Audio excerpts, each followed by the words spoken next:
Colombia's Ombudsman office have confirmed massive displacements after confrontations between armed groups operating in the department of Arauca. In the U.S., a Miami court indicted Marc Antonio Palacios, the Colombian military officer accused of participating in the assassination of Haiti's President Jovenel Moïse in June 2021, on 2 charges because of magnicide.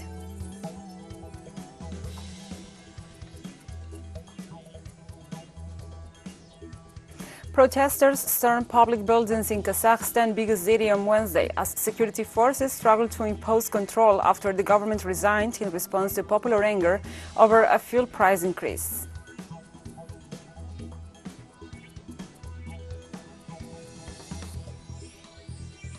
From the headquarters of Telesur English in Havana, Cuba, this is From the South. I'm your anchor, Gladys Quesada, and now we update information on the situation in the eastern Colombia, as various organizations and institutions have confirmed the increase in the number of families displaced by the confrontations between armed groups operating in the department of Arauca. The team of Delegate for the Human Rights of the Population and Human Mobility and Regional Arauca accompanies the communities of El Batalón and Puerto Jordán, where about 1,700 people from more than 42 villages and districts attended. The Ombudsman Office and the Personería, the branch of the Colombian Public Prosecutor's Office, which oversees the functioning of public institutions in municipalities and regions, reported 6 displacements to Temi, another 7 to Saravena, and others to Fortul, in the municipality of Arauca.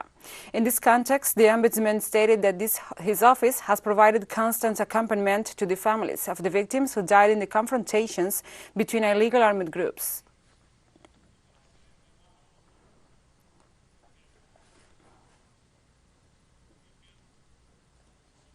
On Monday, Colombian authorities found 6 bodies of asylum seekers in the Pacific coast of the country, with evidence pointed they died in an attempt to cross the border with Panama on their way to the United States.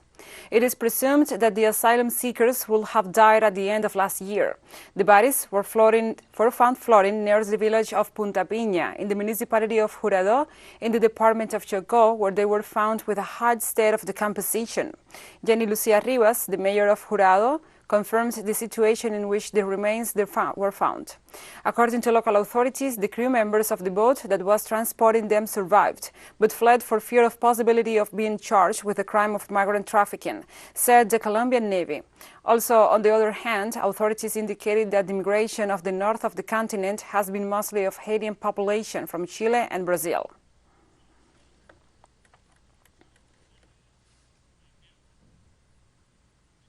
Peru's Attorney General Zoraida Ábalos initiated preliminary investigations of the president of the nation, Pedro Castillo, for alleged influence peddling.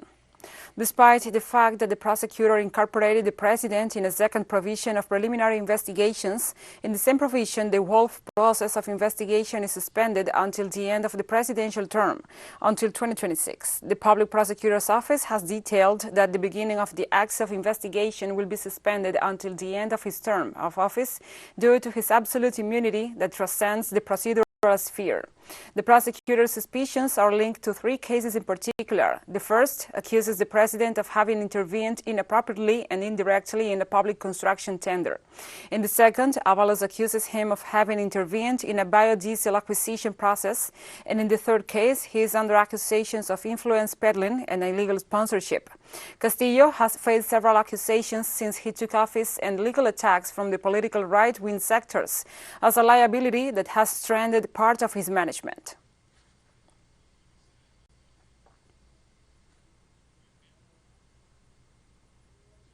Ecuador's President Guillermo Lasso has accused his country's indigenous confederation of wanting to overthrow democracy as social movements announce new mobilizations against fuel price hikes and his government's neoliberal policies.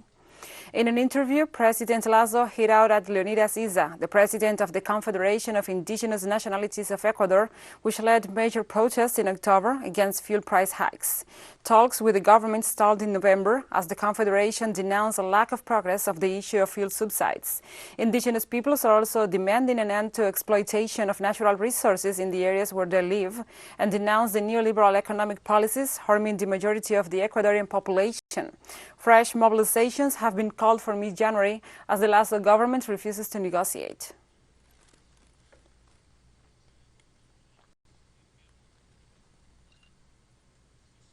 The opening of a trial against 5 former Guatemalan paramilitaries for sexual violence against 36 indigenous Mayan women in the 1980s was suspended on Tuesday and postponed until Wednesday due to the absence of the defense lawyer. Before the suspension, victims, survivors, and the support organizations held a Mayan ceremony outside the Supreme Court of Justice in the capital, where the oral hearing and the public trial will take place. According to the Washington Office on Latin America, the case is emblematic because it is only the second time that a case of sexual violence against indigenous women during the internal armed conflict will be tried in Guatemalan courts. The defendants, former members of the government-created paramilitary civil defense patrols, heard the decision via video conference from the prison where they are being held. A United Nations Truth Commission, which investigated war crimes in Guatemala, documented over 600 massacres and found that 93% of all violations were committed by state apparatus. We stand with the Iraqi women who were raped, who were subjected to various types of violence during the armed conflict, who were raped many times. Not just one rape, but they suffered many rapes. But they also suffered the enforced disappearance of their husbands. Some of their husbands were executed in front of them, and they suffered the enforced disappearance of their children. In the midst of the health crisis, Brazil has also been plagued by a socioeconomic crisis over the past year. The country has a record unemployment rate, 20 million Brazilians are going hungry, and inflation is above 10%. We have more details in the following report by our correspondents Andre Vieira and Sebastián Soro. 2021 began with the interruption of the pandemic aid paid by the government to almost 68 million Brazilians.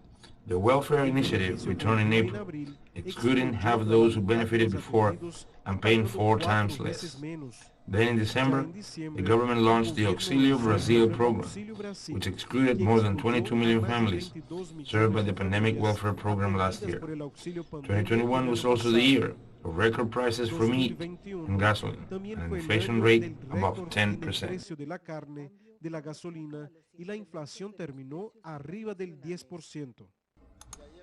And there is the inflation issue again. And this is linked to the position of the current government. The economic proposal, since we have an inflation rate that is not linked to demand, but to the supply, and fundamentally administered prices. We're talking about the price of fuel, which is set by the Petrobras price policy. We're talking about electric energy, which is another administered price. And we're talking about the price of food.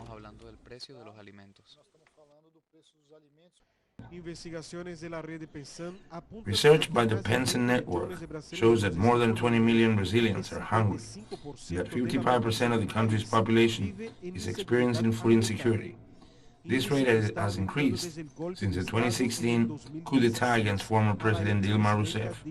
In 2021, unemployment reached its highest level in history. There were 14.8 million people out of work in June. Last year ended with 38 million working in the informal economy and almost 13 million unemployed.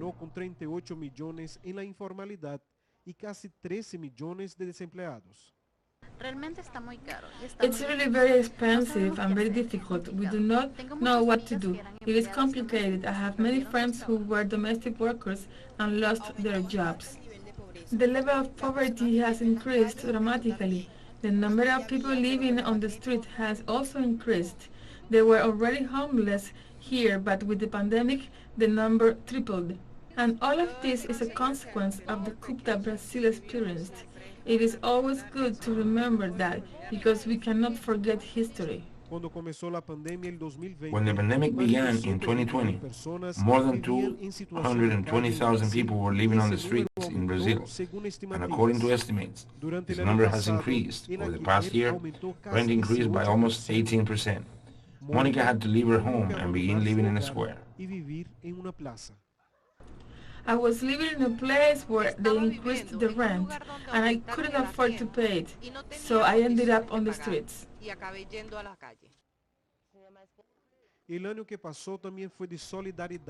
The past year was also a year of solidarity, a year of great solidarity.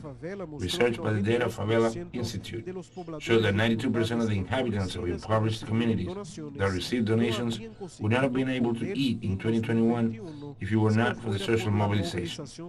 The Landless movement alone has donated more than 1 million lunches and 5,000 tons of food since the beginning of the pandemic throughout the country.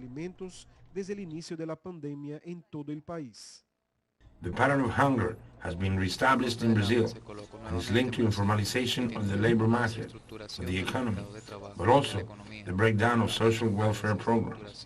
What used to work is no longer working. For 2022, the last year of Jair Bolsonaro's mandate and the year of the electoral campaign, the market expects growth of less than half a percentage point. Brazil is not suffering from any external blockade and will have to make an internal decision this year about its future and the quality of life of its people.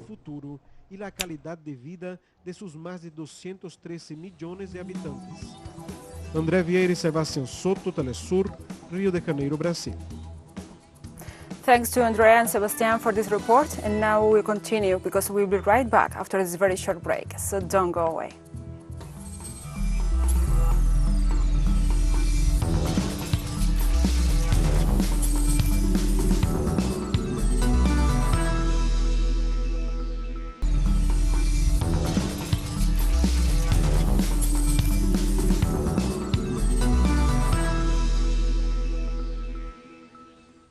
Welcome back to From the South. In the U.S., a Miami court indicted Marc Antonio Palacios, the Colombian military officer accused of participating in the assassination of Haiti's President Jovenel Moïse in July 2021. If the 43-year-old mercenary is found guilty, he could face life imprisonment.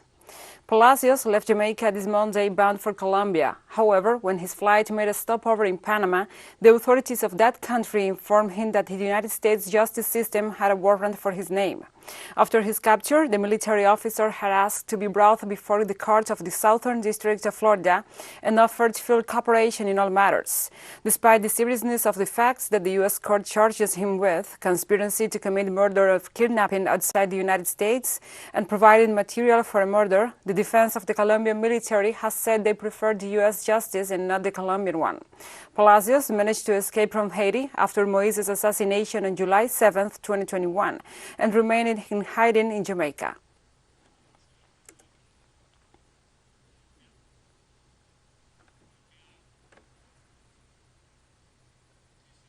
The former Haitian chancellor, Claude, assured that the investigation of the assassination of the former president, Jovenel Moïse, is going in the right direction after the Colombian ex-military, Marc Antonio Palacios, was arrested by the authorities of the United States. The former chancellor, Claude, asked the authorities of the United States for the possible extradition of the presumed implicated to Haiti after a first extradition request to Jamaica, where he had been detained since last October when he illegally entered the territory. The request was rejected by the government of the Caribbean country, considering the evidence presented as insufficient. This Monday, Palacios was detained by the Panamanian agents after being extradited to Colombia at the request of the United States authorities.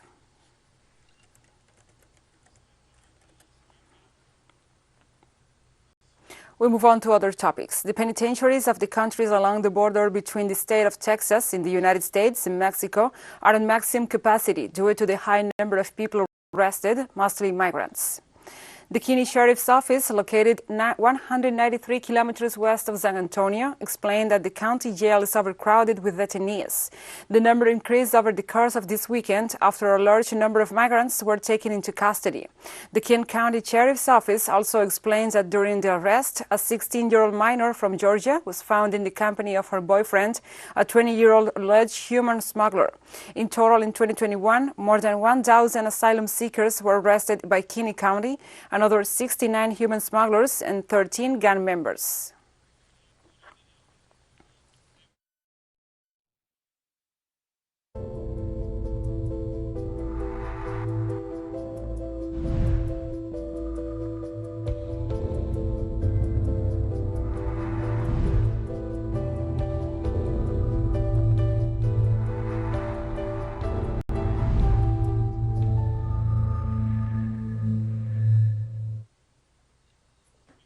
Now we address other topics. Rio de Janeiro has cancelled street parades and parties during its world-famous carnival for a second year due to an increase in COVID-19 cases and the threat from the arrival of the Omicron coronavirus variant.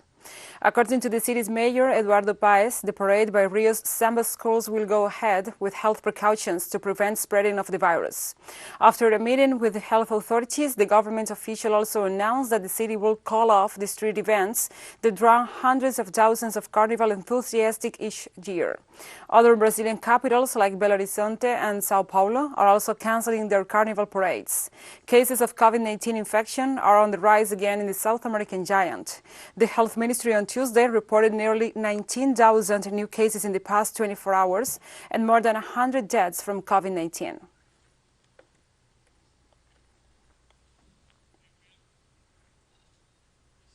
The Peruvian Minister of Health, Hernando Ceballos, informed that the country is already in a third wave of COVID-19 infections. During a press conference of the Special COVID-19 Commission, when the head of the health portfolio confirmed that the Indian nation is going through the third wave of infections driven by the presence of the Omicron variant, adding that this has become the predominant one in Lima, the country's capital, with more than 53% of the cases. Ceballos also highlighted that the evaluation of the last epidemiological weeks shows that cases increased by more than 50% on a national scale. The Peruvian Minister of Health assured that when comparing epidemiological weeks 49 and 52, COVID-19 cases doubled in the metropolitan Lima and increased by more than 50% nationwide.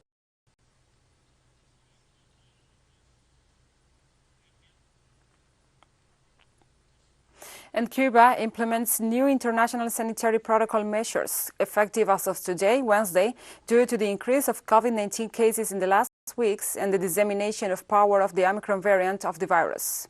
Travelers coming from South Africa, Lesotho, Botswana, Zimbabwe, Mozambique, Namibia, Malawi must present a complete vaccination scheme and show a negative PCR with a maximum of 72 hours before the trip, which will be repeated in the Cuban territory.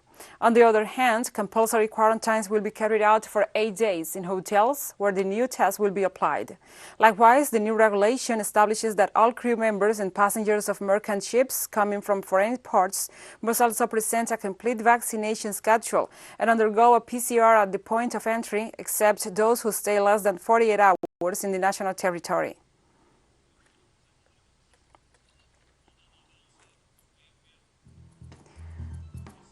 And we have more stories coming up after this final short break, so stay with us.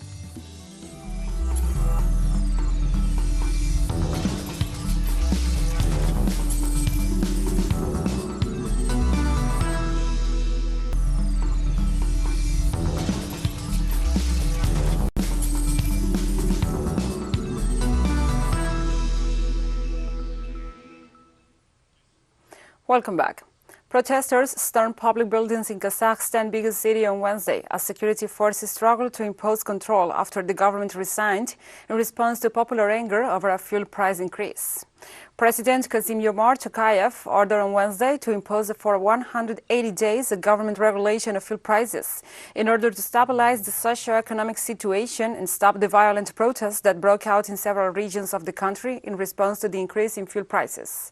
The government has also decided to bring the prices of socially important foodstuffs under state control, depending on the needs of each region, and has asked the government officials to introduce, if necessary, a freeze on increases in utility bills for 6 months.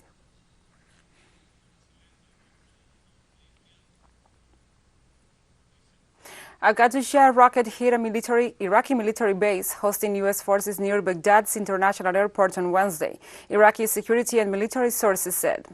An Iraqi military statement said it found a rocket launcher with one rocket in Al-Jihad Street in western Baghdad near the airport.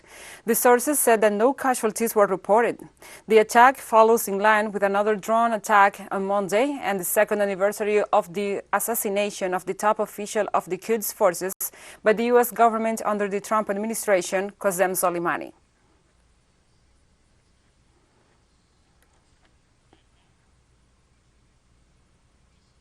On Wednesday, the commander of the Quds Force of the Islamic Revolution Guard Corps, General Ismail Qani, recalled General Qasem Soleimani and vowed not to leave unpunished those who assassinate him.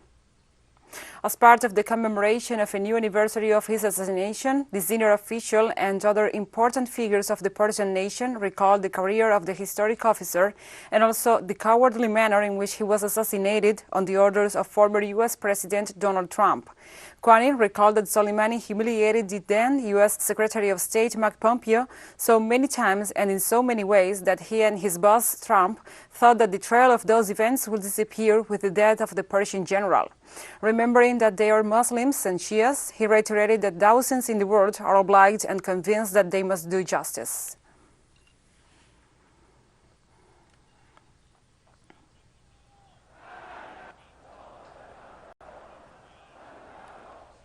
Palestinians celebrated the news of the release of Hisham Abu Huwash after 141 days on hunger strike against his detention without charges or trial by the occupying Israeli regime.